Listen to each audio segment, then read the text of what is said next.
Welcome to PALITICUS, the only podcast that discusses politics and public service from the Portuguese American perspective. Here we discuss everything from federal policy, local issues, and U.S.-Portugal relations with the goal of driving more discussion and awareness of the issues affecting our nation, our community, and what we as Portuguese Americans can do about it. And now, PALITICUS.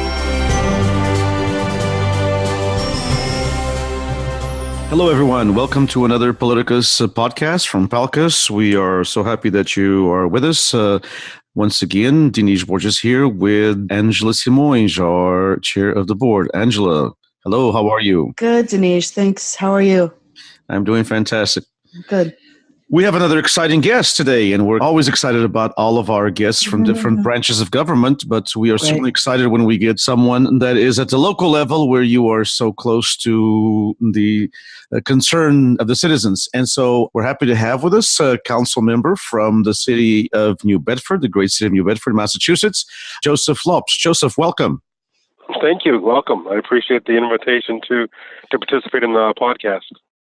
Well, we're happy to have you, and we'd like to start. Basically, if you can give us a little bit of introduction about yourself. Who is Joseph Lopes, and how did you end up in the city council at the great city of New Bedford, which has such a strong Portuguese-American tradition?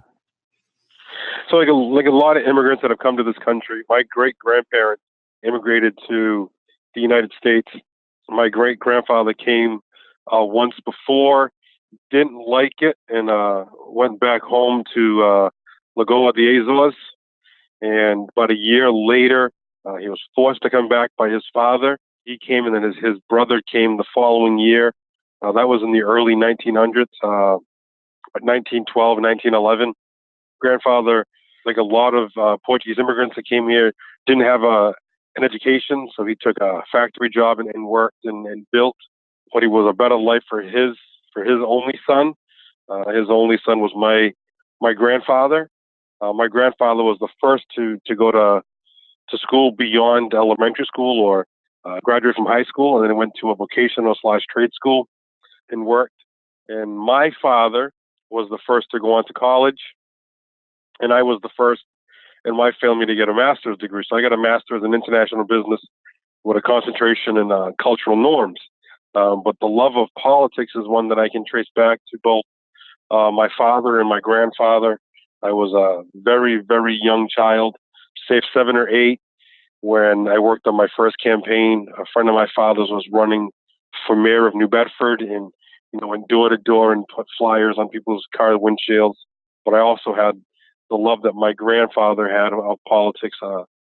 He had worked on other campaigns, and a lot of people that were living in America at that time had worked on a Kennedy campaign, especially living in Massachusetts. And both my grandfather and my father and my mother as well worked on President Kennedy's campaign when he ran for president, and then subsequently worked on Ted Kennedy's campaigns as well later on in life. And I had the opportunity in 1998, when I was an intern in college, when I got my degree in political science, to meet Ted Kennedy and talk to Ted Kennedy and have a discussion about how so many people that came to America, that immigrated here, like his family, were loyal and put time in and worked on his campaigns. And he was able to tell countless stories of people that have told him similar stories of loved ones, family members, where their ancestors, their father or their grandfather worked on someone's campaign in the family.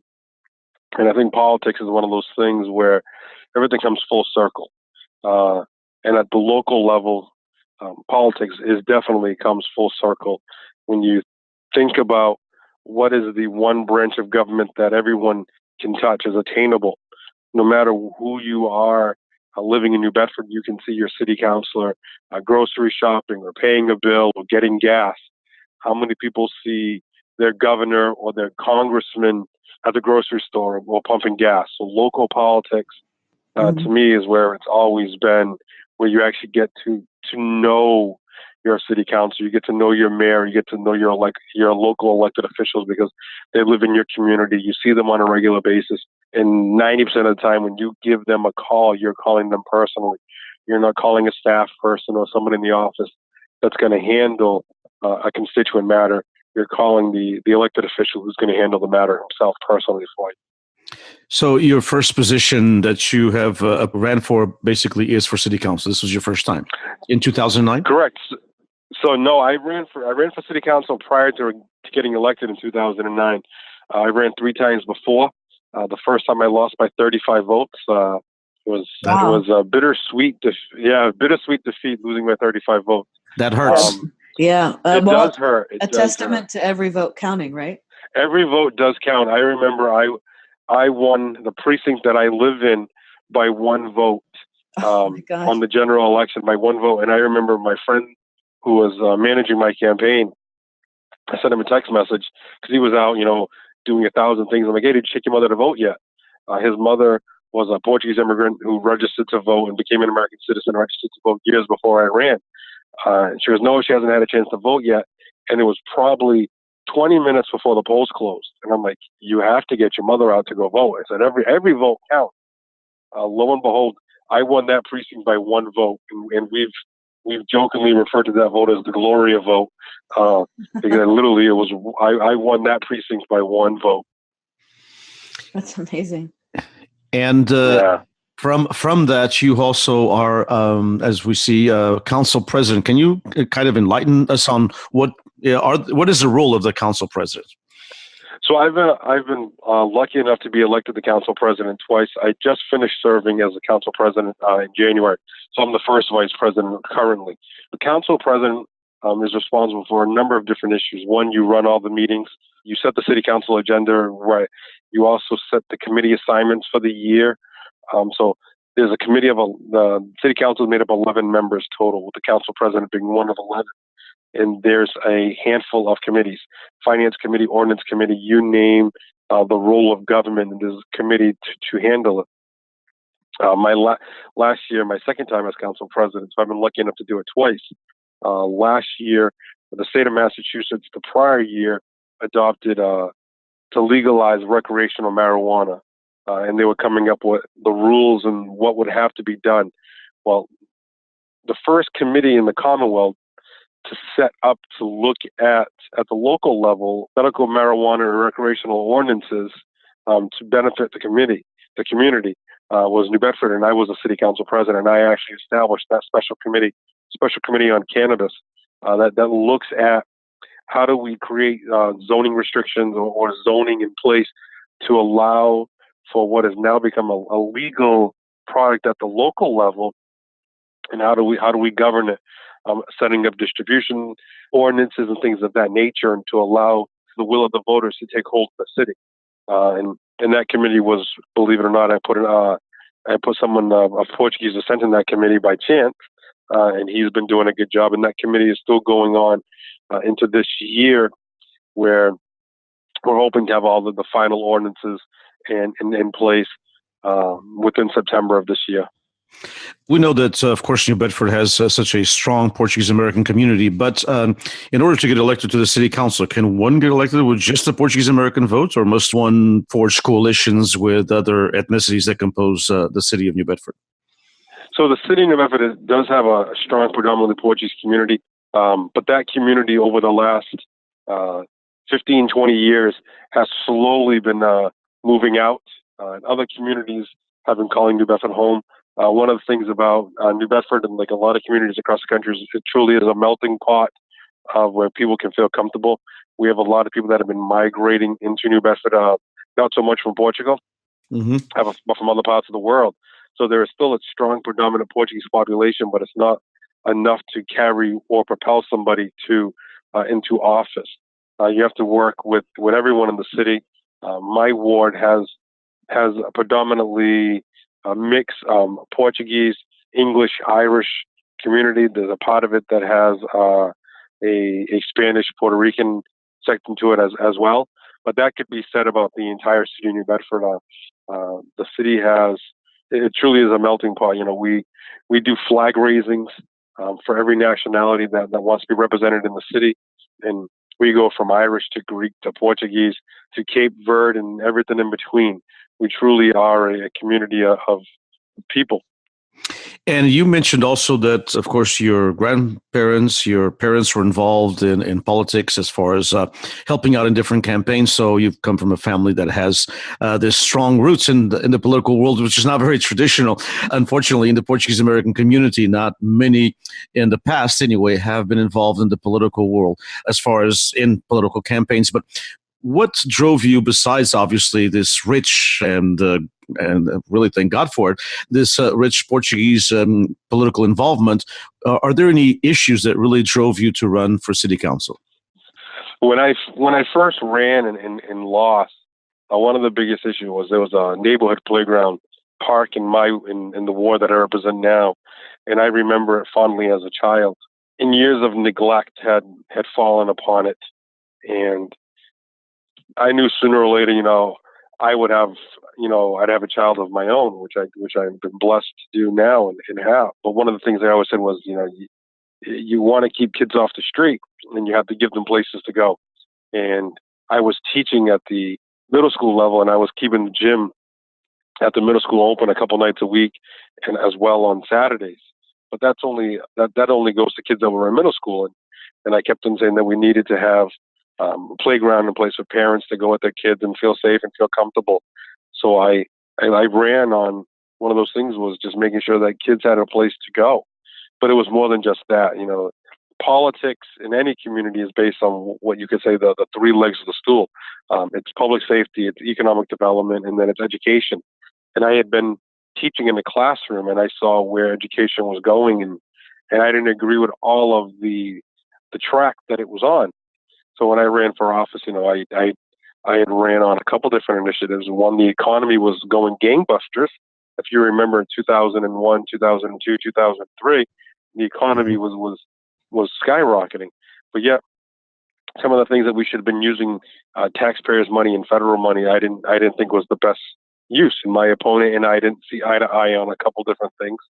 So I figured instead of it's always easy to say to do something, but it's not always easy to put yourself out there, and especially running for office where you are putting yourself out there. And I tell people, it's your name on the sign. So of course, whatever you do, it's a reflection on me because it's my name on the sign. But I was willing to take that chance and take that risk. And like I said, I lost the first time, and I lost the second time, and I lost the third time. But I was determined, and I look back now. I don't think my political career or what I've been able to do on the Bedford City Council would have been to the same level if I had gotten elected my first time out. I know getting elected, 8 years later, that I was one older, smarter, wiser, but also more willing to listen to advice that was given to me that was realistic and practical. I don't think the younger 29-year-old me would have been that realistic or practical to listen to advices when I thought I knew it all. I think like a lot of people do. My father gave me the best piece of advice running for office. And he said that if you get in, 80% of what you need is better than 0% of what you want. And it took me a little while to understand that. And that has been something that I've used as a mantra whenever I work on a project. It's better to make a compromise, to get everybody on the same table and everybody on board to try to move it forward than to be a bull in a china shop and demand something and get nothing. So that's interesting that your first few times, you didn't make it, but yet you persevered. So I'm wondering, on those times when you weren't successful, what did you do to, I guess, stay involved in public service? Did you work on other campaigns, or what did you do to maintain your, I guess, activeness in public service, even if you weren't on the city council? But you were still involved. I was involved in the community. There was several in my ward, the ward that I represent. There was 3 neighborhood groups. I made sure that I went to all the neighborhood meetings, and I was making sure I was listening to, even though I wasn't the council, I was listening to what the constituents were saying, what their concerns were. If either it be potholes or crime or drugs or you name the issue at the local level, I was listening to what they were saying, and I was taking notes even then. And sometimes people were actually calling me instead of the city council. As funny as it is, a friend of my grandfather's called me up and said, "I know you lost, but I want a slow children sign in front of my house. He lived on a main thoroughfare that had two schools, and he wanted a slow children sign, but he called me, and I said, well, I need to call another elected official because I can't do it. And I did. I called another one of the elected officials in the city, and I said, I got a request from the gentleman who's looking for a slow children sign in front of his house, and I will let him know that if it's done, that you're the one that did it, and how appreciative he would be. And about 60 days later, the sign was put up, between 30 and 60 days. And I called the gentleman back and I said, I made the call as I told you I would, but I had to call an elected official to do it. But it was done. He goes, no, all I care about is the sign's there. I don't care how it got there, but I appreciate what you did for me, and I won't forget that. And I remembered that moving forward. And sometimes you realize the smallest thing that you can do for somebody pays the biggest dividends for them because you actually listen to them. Mm-hmm. Sometimes that's all people are asking for. I was on the phone with a constituent before I called in, and he literally asked me, you can come by my house tomorrow so I can show you what my problem is. Okay. Right. And I told him, I said, I do have a full-time job. I would love to be a full-time city council, but that's not how it works in New Bedford. So when I get out of my full-time job, before I go to my first city council meeting, I'll swing by your house and we'll take a look at it. And he said, okay, that's all he could ask for. But he was just looking for somebody that's gonna listen to him and try to help him out. And that's what I will do tomorrow. So from the city council, any thoughts of where you're going from city council? Any thoughts of for states or even national? I will say everyone asks that question, and it's a question that I've been asking myself. I would love to run for higher office. I think, me personally, it's going to be looking to see what the next opportunity is. I've had discussions with people that have been close to me in my campaign that give me honest advice, which is the hardest thing to get when you're an elected official. Sometimes everybody just wants to give you the advice that you want. But yes, I'd love to run at another level. I'd love to run at the state level and hopefully someday move on from there. But I also know that sometimes you do something that you love, and I love at the local level. And I think I do a good job at it. I've been blessed to get reelected and to serve on the council going on. This is my 9th year being reelected 4 times reelected 4 times after the original election. So to serve a total of 9 years as it's going on right now. And I've also been elected to the city council presidency twice. So I've been blessed to do that in a short period of time. And I think that's why a lot of people ask if I'm going to seek higher office. And one day I would love to, yes. In the current political climate, especially at a national level, things are kind of abrasive, as we all know. Do you think that this helps or hurts people who want to get into the public office in public service? It does 2 things. It helps if somebody really wants to be engaged. Yes, it helps them say, you know what, anyone can run for office in America. So yes, it helps in that. It hurts on the other side when you have people that are running for office that are doing it divisively. And that's the bad thing. When I first ran for office, I never said a bad thing about my opponent, even though my opponent had said a couple things about me that weren't true or factual or actual. And when I first ran, social media was just slowly starting to take hold, but it was more of not Facebook, Twitter, or things of that nature. The local newspaper had a website that people could go and then they could make comments, and it would be mediated by the newspaper. And people were going out there, and there was no checks and balance. You could say you were somebody and be somebody else. People were saying things that was coming from the other guy's camp. And my people wanted to say things. I said, no, we're not going to get into a discussion where we're going to get all negative. That's not how we're going to run. It's not how we're going to win. But I had a lot of people that wanted me to go down that road, and I kept on telling them, the minute you start slinging mud and it gets dirty, you turn people off. Mm-hmm. And that's not good for anybody. And I think what's going on right now, the mudslinging is not good for anybody. It's not good for the country. It's not good for the population of people that call America home. But it's also not good when you're trying to unite a community, a state, or a country.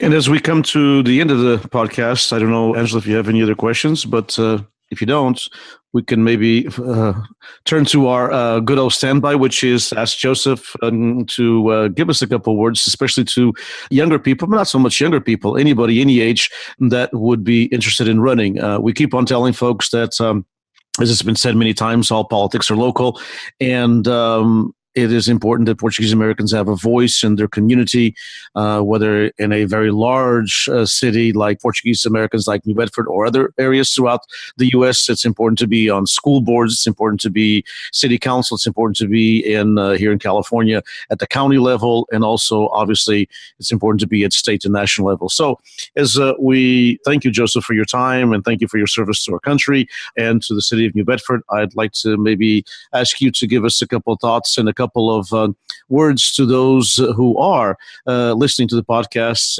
in various parts of the country and the world, who might be thinking about it but need just that little nudge, that little extra push to get into the political world.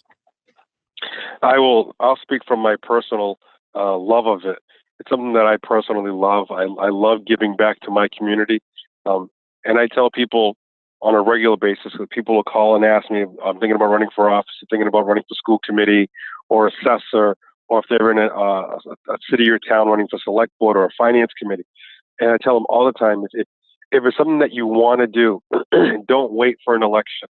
There's always a race going on, either at the local level or the national level or the state level. Get involved in somebody else's campaign. See how they run their office. See what they do. See how they get people involved. The other thing you can do is you can get involved that there's always committees, there's boards. One of my best friends doesn't want to run for office, but he wanted to be engaged in his community. And I told him, well, we can take your talents and put them on a board. And right now he's serving on one of the boards, and he's a Portuguese American, first generation. And he's serving on a very important board in the city. And that sometimes leads people to say, you know what, if I can serve on a board or a commission, then maybe I do want to run for office. And maybe I do want to get more involved or engaged, both locally or at the state level when it comes to politics. It is truly an amazing thing to be able to help someone, to receive a phone call when you're able to help somebody, and all they do is say thank you. And sometimes you're not even expecting to thank you, but when they reach out to you and they're appreciative of what you were able to do for them, when you see them at a grocery store and they come up to you and they say hi and thank you, and they say, you know, you don't know me, but you were able to help me with X, Y, and Z. The feelings that you get from that, you can't put towards anything else. And I've played a lot of sports, and I've done a lot of different things where you get different adrenaline rushes. But there's something about being able to help and be part of your community, either serving at the local level or serving on a board or commission, or just getting engaged and helping getting somebody else elected. The grassroots of politics is truly what makes a country move forward. Just like the small business is what every community needs to grow. Grassroots politics is truly important when it comes to helping your community out. Yeah, I would just add the one final comment. When you were talking about everything you just said now, Joseph, was spot on. I totally agree.